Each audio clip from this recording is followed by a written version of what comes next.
வணக்கம் dear students. இப்போ இந்த அட்டாமிக் ஸ்ட்ரக்சரில் சில NEET questions, previous year questions. Number of spherical nodes in 3p orbital. So என்ன ஃபார்மில் யூஸ் பண்ணலாம் அப்படின்னா n மைனஸ் எல் மைனஸ் 1. இதில் n அப்படிங்கிறது அந்த 3p 3, l அப்படிங்கிறது அசிமுத்தல் குவாண்டம் நம்பர், p ஆர்பிட்டாலுக்கு 1. அப்போ 3 மைனஸ் 1 மைனஸ் 1. இப்போ ஆன்சர் என்ன வரும் உங்களுக்கு? 3 minus 2, ஆன்சர் 1.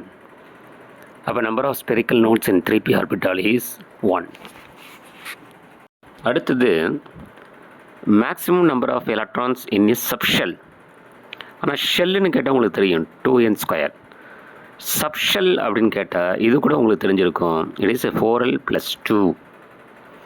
இப்போ சப்போஸ் அந்த அசிமுத்தல் குவாண்டம் நம்பர் 0 அப்படின்னு சொன்னால் அது எதுக்கு? s ஆர்பிட்டாலுக்கு.